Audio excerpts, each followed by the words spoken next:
Hey guys, today we're talking all about marathon pace strategy. So when I talk about marathon pace strategy, I'm really talking about not only the speed you're planning to run your marathon, but also whether or not you're planning to speed up or slow down at different sections. So I'm going to run through the three main different approaches to your marathon pace strategy. I'm going to give my recommended one. I'm going to talk about the big mistake most first-time marathon runners make with regards to pace strategy. Then we'll talk about how you can determine what your target race pace should be. And then I'm going to walk you through a little bit what your 26.2 miles is going to look like in terms of pace. Cool, so let's just jump in.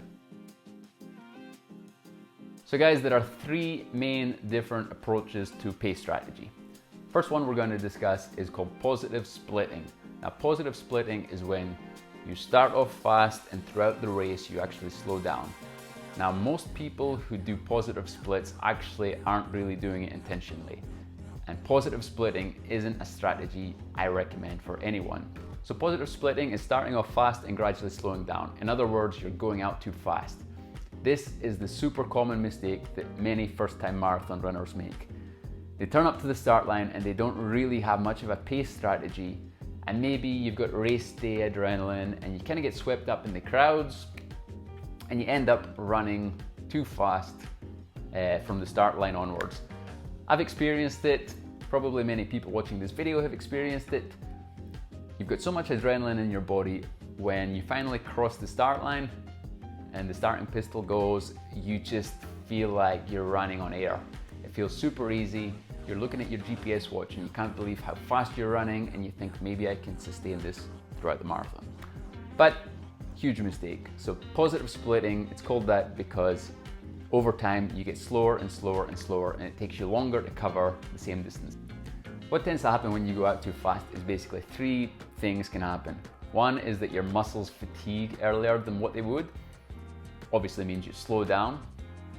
Two is that you burn through your glycogen reserves faster than you otherwise would, and that means you're going to have lower energy and perhaps hit the wall much sooner than you otherwise would. And third is that you might exceed your lactate threshold. All this is to say is that if you go out too fast, lactic acid builds up in your muscles and your legs will basically turn to rocks and you'll really struggle to keep running. Super unpleasant. You don't want it to happen to you on race day. So for that reason, guys, just don't try to do positive splitting. Be very mindful not to go out too fast. Okay, the second pace strategy I'm going to talk about is the one I actually recommend, which is called even splitting, or basically running a constant pace throughout your race. So why would you want to run 26.2 miles at a constant pace? Guys, basically, if you try and run your marathon at a constant pace, what you're going to find is that for at least the first half of your marathon, you're being conservative, you're not running as fast as you can. But the last half, and specifically in the last 6 miles or so, you're going to find that you've got a little bit of fuel left in the tank, thanks to being conservative in the first half, that you wouldn't otherwise have, that really helps you push through and helps you maintain the constant pace.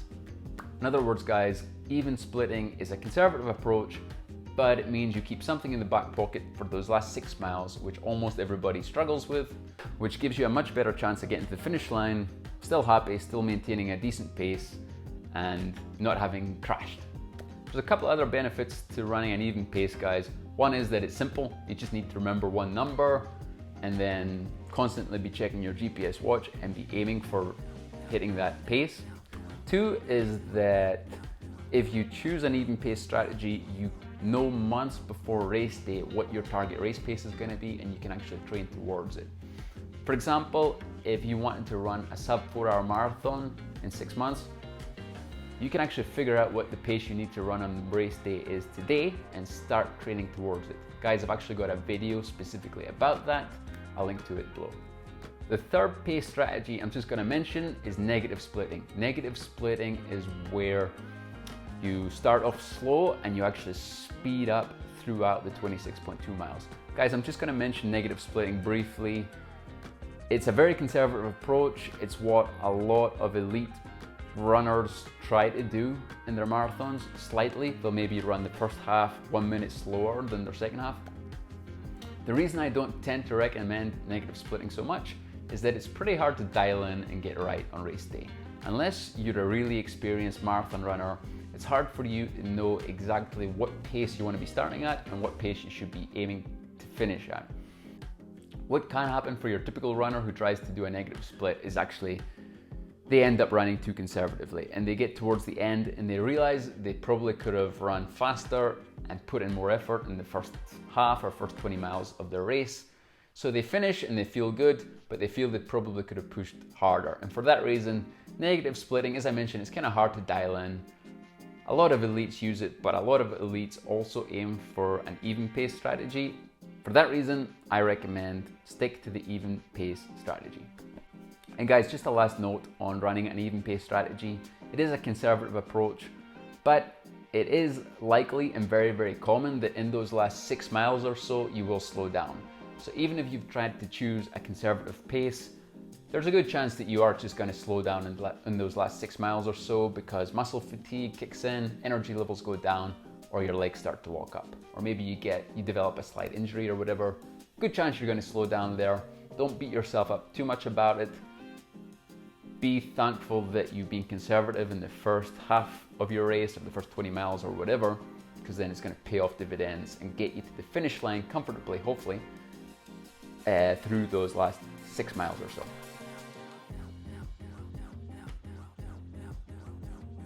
Okay guys, so let's say you've decided you're going to try and run an even pace strategy on race day. The next question is, how do I decide my target race pace?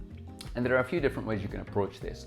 So first off, if you're a first-time marathon runner and also you have no ambitions with regards to time or pace and you just want to finish, then you shouldn't worry too much about an actual number.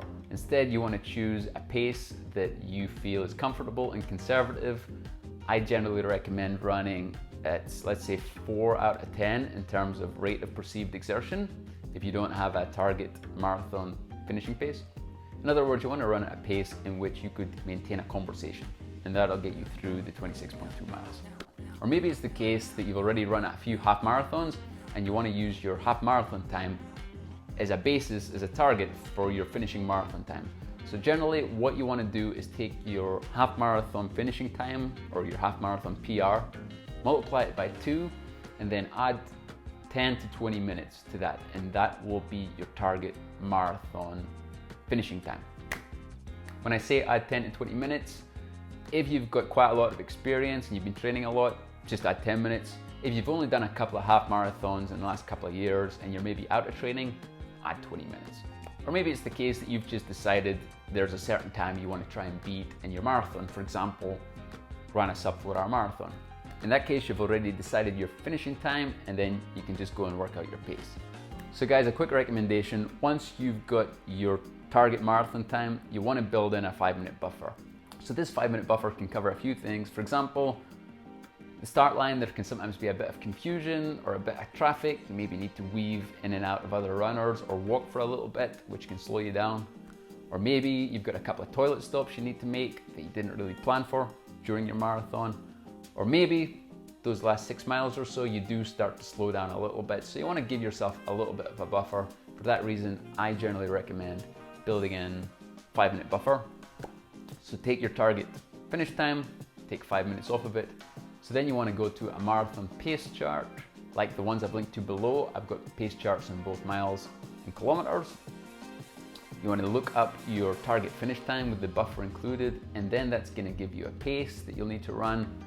And then that's your even pace that you want to try and run throughout your marathon. You don't need to be super strict about hitting that target pace, but it does help. If you run a few seconds per mile faster, no worries. If you run a few seconds per mile slower for a few miles, not a big deal.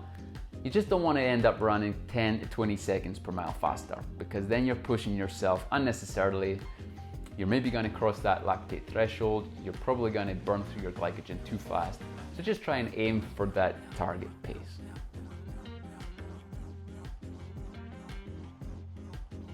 And I wanted to say a little bit about what your marathon's probably going to look like with an even pace strategy Guys, assuming that you've picked a reasonable enough pace, nothing too ambitious, and you've actually trained enough, this is probably how your marathon day is going to go. You're going to be at the start line, guys. It's important not to forget to turn on your GPS watch, and then as you cross the start line, start the GPS watch. But in those first 5 minutes, you really want to be keeping an eye on what your pace is, because it's super easy to get carried away and go out way too fast. What you're going to find in those first 5 minutes, you're probably going to get overtaken by loads and loads of runners. That's fine. They might not realize it, but the majority of them are actually doing positive splits. They're going out too fast and they're going to suffer later on. Let them go. Those people overtaking you will start to peter out around the 5 to 6 mile mark. What you'll find is you're probably going to be running with people that are roughly sticking to the same pace as you. But don't be tempted to start running to somebody else's pace. Just remember, you're sticking to your even pace strategy. As I say, the first half of your marathon, you're gonna feel conservative, you'll feel comfortable, you'll still feel a bit trepidatious about what's coming next, but you'll feel good because you know you're keeping something in the back pocket. It's usually somewhere around that half marathon mark, around 13.1 miles, that most people start to feel a bit of fatigue. And this is where you're gonna need more effort to maintain that constant pace. But that's fine because you've already planned for it. You were conservative in your first half for the second half. From the halfway mark onwards, what you're going to find is nobody overtakes you. You're going to find most runners are much more spaced out. You'll be running with a few runners who might be the same pace as you, and you're also going to start passing a lot of people who have already hit the wall and who are walking. And where things really get interesting are those last 6 miles. Really from mile 20 onwards is where most people tend to really struggle. And what's usually happening here, guys, is your muscles are fatigued, you're running out of fuel, maybe you're hitting that lactate threshold, maybe you're starting to hit the wall, and it's taking a lot more effort to maintain your constant pace at much more than it was in the previous 2 intervals.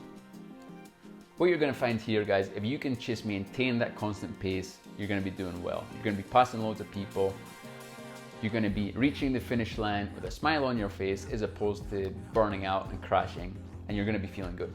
So guys, that's basically what a marathon run at an even pace should look like. Hopefully you train enough and you pick a reasonable enough pace that you just calculate it nicely, that those last 6 miles or so are a real effort, but you make it to the finish line while still maintaining a decent pace. That's the goal, guys. The goal is to get to the finish line in a reasonable time, feeling good. So guys, that's basically it for marathon pace strategies. If you've enjoyed this video, feel free to give it a like. You can also subscribe below, and if you hit the bell icon, you'll get notified whenever I put up a new video just like this. Otherwise, thanks for watching, and I'll see you in the next one.